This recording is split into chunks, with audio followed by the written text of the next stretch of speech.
Hey guys! So today I wanted to talk to y'all about this book, really good book, that I finally finished. I got it last fall, Killers of the Flower Moon by David Grann. And it has in fact been a major motion picture by Martin Scorsese. I need to watch that because you know that's gonna be good. But it's about the Osage Murders and the birth of the FBI. And really, and the Osage were an American Indian tribe that their land was settled in northern Oklahoma, and it ended up being filled with oil, and they ended up being the richest people per capita, it said, in the whole world, until they were all killed off one by one by the settlers of Oklahoma and Kansas. Now, my uncle had actually suggested this book to my family because they swear that there's this curse, and you know, after reading it, I don't know, I might believe it, because, man, there's a lot that went on with this book. It was an emotional and mental roller coaster. It got me through some dark times, some good times, gave me a lot of knowledge. A really good book because, man, the whole time, so you can see a picture here. Those were the cars that they had. It was during the 1920s, right? So the roaring 20s, when they were all during the Prohibition and going to flapper parties and doing their hair all cutesy. Well, man. So it starts with, I am going to start with the beginning, little excerpt here, because I think it's pretty powerful, first off. And it explains a lot about how our culture came to be in this country. Sadly. Yeah. So Osage County, Oklahoma was right there, right on the border of Kansas. And the man who's actually was found responsible in the court for killing this woman's sisters, mother, children, friends, brother-in-law, basically all of her relatives, he pretended to be the leader and the priest, the reverend of the whole community of Indians that lived there and trusted him, and he was in charge of all of the business dealings and the selling and the grave digging. Basically, he ran the whole town and killed off all these Indians for their head right to their oil money. And it's a real big twist, though, because his nephew was married to the woman whose family he was killing, and he was complicit in the murders. And that was a big moment for me, because it really lets you know, the men you marry, the men you date, the people in your life, you should be able to trust them and know who they genuinely are, and that they're not going to, because of others' opinions, be swayed or become insecure and sell you out. I mean, or kill. People do it all the time. They kill you for your money. They kill you for jealousy, the 7 deadly sins. And this was definitely out of envy and greed and power. And I was reading the Old Testament at the same time that I was reading this book. And that's actually mentioned that the man who did all these killings, he was swore by his Old Testament part of the Bible. But what's crazy is this was right after Manifest Destiny. So they had been, all the settlers are coming. All these railroads are being built.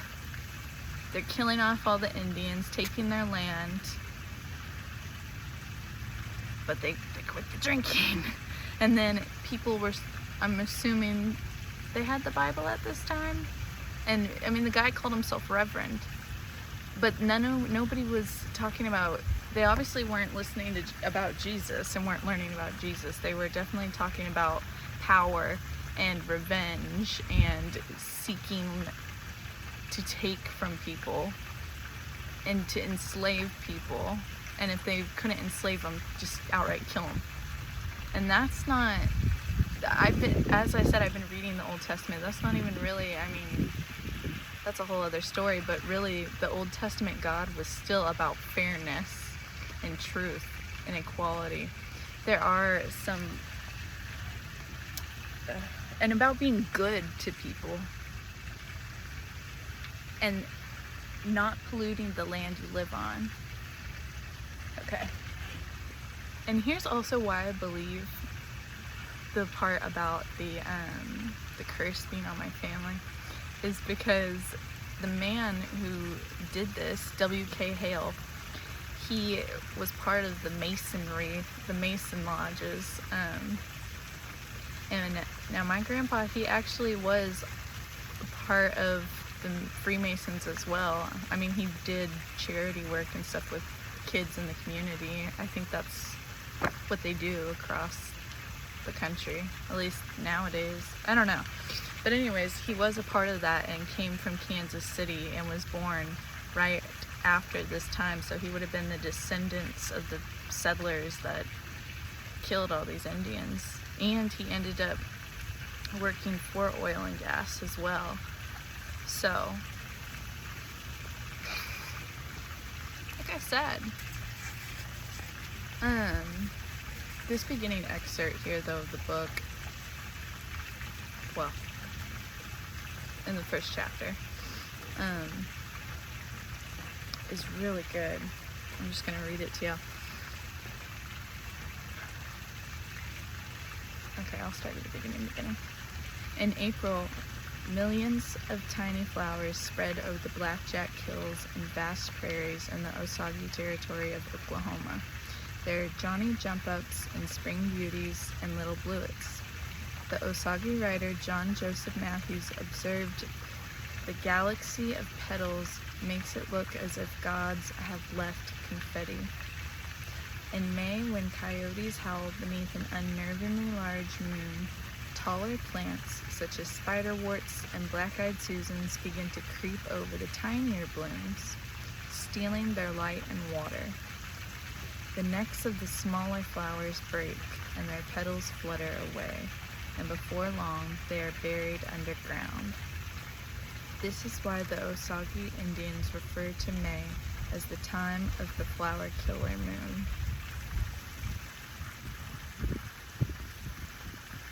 So, to me, when I read that the first time, well, I just pictured all the beautiful flowers, of course, you know, God's confetti. That is gorgeous, and I would love to see that. But think of that, the larger, taller, more boisterous, loud, larger in size plants steal the water and air and space of the smaller ones. So just like with people,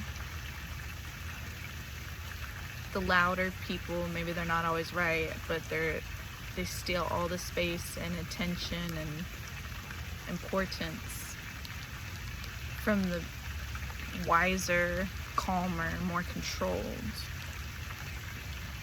Okay. But also, you know, groups of people who steal from the peaceful, the loving.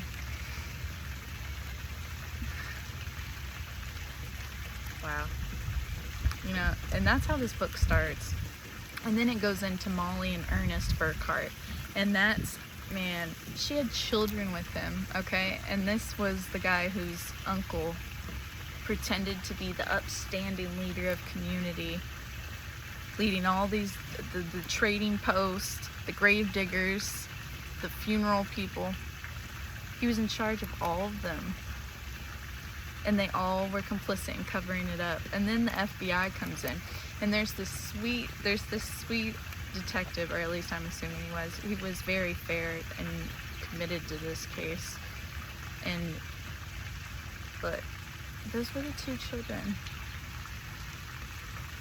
And that was the man who was married to Molly Burkhart, the Indian.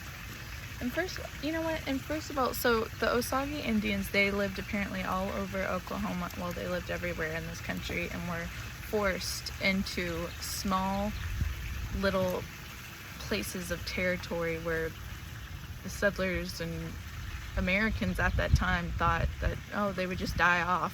We're not going to kill them all, just let them die there. Okay, so then they find out that there's oil underground in that land that they were sent to die on, and they're like, oh, man, we gotta get the money, we gotta get the oil.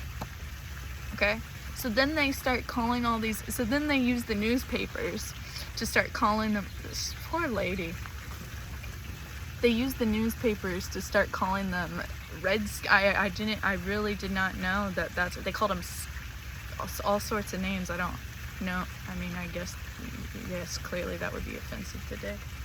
Okay.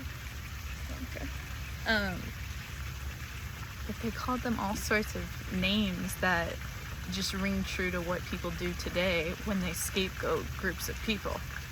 And they called them, like, they called her husband a squaw man, and they called them squaws and redskins and anything but the fact of human beings. And all human beings we're all spirits. We all go to heaven or wherever, whatever you believe. We're all humans. And they used the fact that they were getting money from the land they were forced on, and then they went about their skin color and made the settlers angry at them and feel like they deserved to die off. And nobody, I mean, that's how we got to where we are today. People treat each other different because, oh, they're from this country, oh, they're from this part of town, they're from... What? And then they'll go and call themselves reverend or friend. That's sick. And that's not what the Bible says. That's not a good person. That's lies. And then, not only that, so they're forcing them, now they want their oil. They want them to give away rights to the land they're forced on and basically suffer on that land while it's being drilled and fracked and whatever else. And they forced Molly, as a child, they went to her parents and said, okay, yeah, we're going to take your kid and they're going to go to this school too and become like us. And they sent him to these Catholic schools like 50 miles away to grow up on, boarding schools, to grow up on, and forced them to learn Catholicism. And I don't know if that was the only religion they did that in, but I'm sure any Protestant religion, which is fine, but if people want to learn a religion, but if you steal them from their homes, their parents don't know what you're saying, they just take your child and then off they go, and they're forced to be there at this place away from home around these other strangers, dressing certain ways, being yelled at, being taught a different language. That's traumatizing. So from the beginning, it's just really sick. They were European settlers came to this land, and one of my professors in college, he had wrote a poem about this, Dr. Paul Bjork. He had wrote a poem, A Land Flowing with Milk and Honey, and I was just about to pull that out. That was in the Old Testament. The Israelites that came out of the wilderness, God did say, you will take their land flowing with milk and honey, and it will be yours. And there were more parts of that really just put it together for me, what the Native Americans went through at that time. you know, in the Old Testament, it talks about another religion in the area and about taking down their Asherah poles and burning them. So imagine when these European settlers that were bent on testifying whatever their form of faith in God was, and they were burning, they saw these people as Satan. They took their land that they believed, this is our God-given land, their God, not the God I know, but because the God I know doesn't hate. And obviously they weren't. That's another thing, is how can people be speaking about Jesus when Jesus is about peace? Yes, the Old Testament may be about wars and power and struggle for material items and enslaving people, but that's why God sent Jesus to the New Testament, to this earth. He was about peace and acceptance and love. So these settlers had this whole Bible.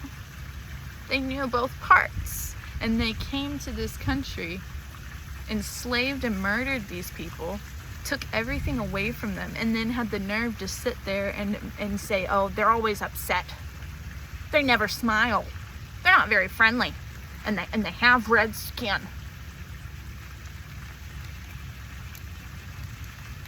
Oh. Okay. And what's even crazier to me is growing up in elementary school and in the school system, they told us, oh, there were hardly any Indians there. There was Pocahontas on a canoe.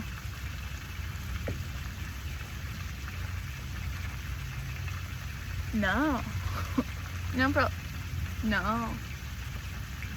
They were all over this whole country, from California to Texas and Mexico, Louisiana, Minnesota, Montana, New York, everywhere. They were everywhere.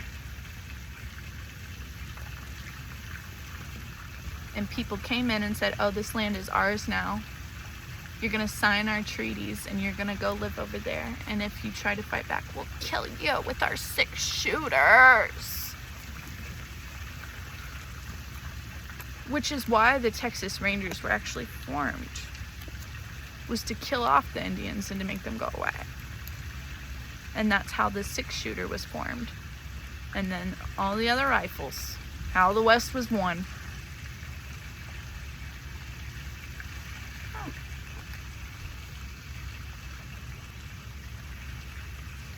This book, though, is super good.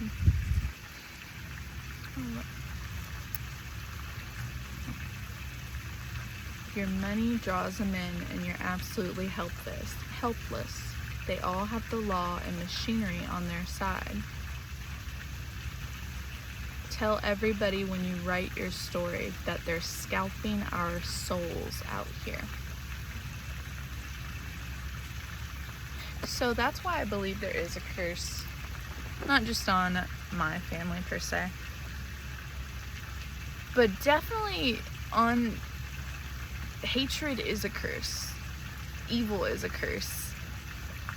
And imagine that being passed down through your DNA, that hate for other people. The want to see others dead in violent, evil ways, knowing a lot of these people, you know, there was a woman who her husband was killed in this whole thing.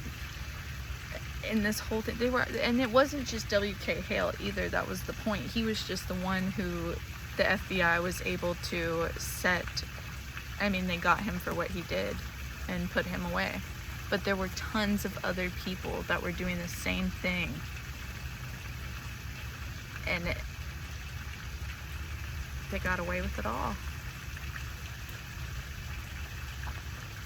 Imagine that being passed down, that evilness, that wickedness of your soul. And that's why you have people, and these people were fake. She was married to the dude, had children with him. And him and W.K. Hale and all their relatives were coming, and they saw the bodies at the ravine, and they were like, oh, and one guy, they blew up his house. They were doing the killings, and then standing there being like, oh my, what happened? I'm so sorry. We'll bring these people to justice. We will get them all.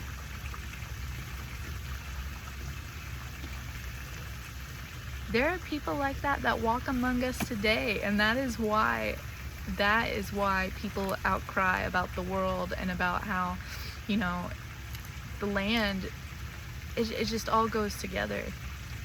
And that was the thing, is the Osages, they believed in Wakanta. And from what I know about Native American spirituality, it is about the earth and animals and oneness with the earth. And Jesus loved trees and water and walked among the earth and was chill and in nature. And that's another thing, is he talked about all the religion, just do what is right for you. And that sounds exactly like the kind of spirituality that the Native Americans, the people who were already on this land, preached before others came and tortured and killed them and stole everything from them. And then today you see it with people. Nobody is ever just happy with what they have. They just want more. It's never enough. And people don't appreciate good people when they're here and when they're among them. They take people like that for granted, and they use them, and they call them stupid for being kind, which is what they did that to the Indians then, and it's still passed down into today. And you can't change the world like that. You can't, you know?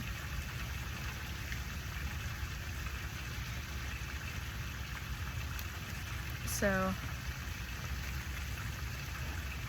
but this book, and it also talked a lot about outlaws and gangs, and so that was really interesting. I definitely want to look more into that subject.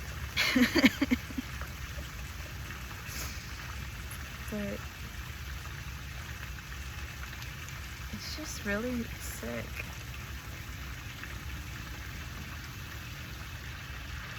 You know, it ends with saying, the blood cries out from the ground. And that was one of the verses, you know, I saw in the Old Testament, was don't pollute the land you live on. And then that goes from blood to trash to hate. Very good book. I definitely gotta watch the movie. And I'll let y'all know about the next book I read and what I learned from that.